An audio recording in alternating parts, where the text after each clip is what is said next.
The federal government is falling behind when it comes to improving services for veterans. That's according to an annual report card by Canada's Veterans Watchdog. The report maintains that before 2017, the government was making progress implementing recommendations, but it has since fallen behind in providing equitable access to benefits and services. As of March of this year, Veterans Affairs has fully or partially implemented 68% of the recommendations made since 2007. Since 2017, 26 new recommendations have been made, but the federal government has only addressed 6 either partially or fully. The largest number of complaints received were about significant delays in the processing of disability or pain and suffering compensation claims. For more on this, I'm joined by Veterans Ombudsperson, retired Colonel Nishika Jardine. She's in Alliston, Ontario. Colonel Jardine, thank you so much for speaking with us. What stood out to you most in your findings? I think the key thing is that we can clearly see that since 2017, the government has slowed down in implementing the recommendations that we've made on addressing inequities to access for benefits and services for veterans from Veterans Affairs Canada. And I understand one of the biggest challenges right now that you've experienced has to do with wait times. What can you tell us about that? What we have found in our reports, we reported on this in 2018, that it's unfair to ask veterans to wait.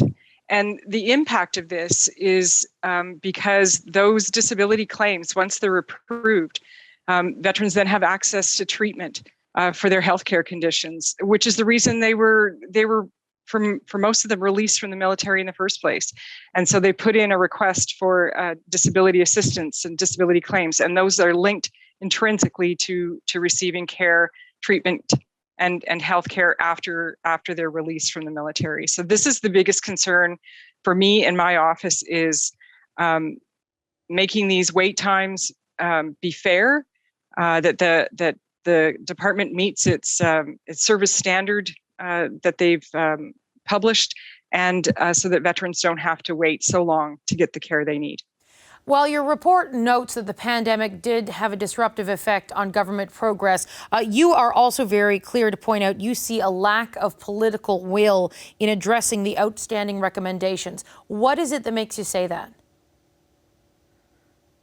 All I can point to is the evidence that this report card shows.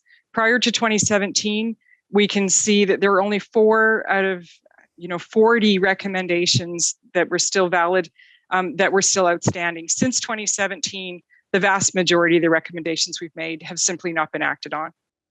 As you mentioned, wait times are a huge concern. Can you give me an example of what veterans are dealing with when it comes to wait times? Well, I think the key thing, as I just mentioned, is linked to access to treatment care. Now, I mean, veterans can pay for their care themselves, but they, where their disability, and I'll use that word to sort of capture everything, their disability or the mental health condition is attributable to service. Veterans Affairs provides treatment benefits and healthcare benefits, and they can't get that until they get their decision on their disability claim. They can pay for it out of pocket, and they can get some of it back afterwards, or all of it back after. But if they're waiting 18 months, 2 years to get that decision, some veterans simply can't afford it, and they can't afford to take care of themselves, and that is, or to get that health care that they need. And that is the thing that worries me the most. You say 18 months, 2 years. Is that a typical wait time? I think we're seeing wait times definitely well beyond the 16 weeks. It's some veterans are waiting, up to 2 years that we can see.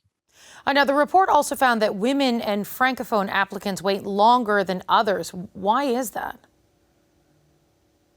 I can't answer the why. I can tell you that this is what we have found, is that, and it's unfair. It is unfair for anyone, any groups, to have to wait longer than other groups. This is an inequity that needs to be addressed. In terms of the recommendations that remain right now, what should be at the top of the list for the federal government to deal with? For us, it's wait times.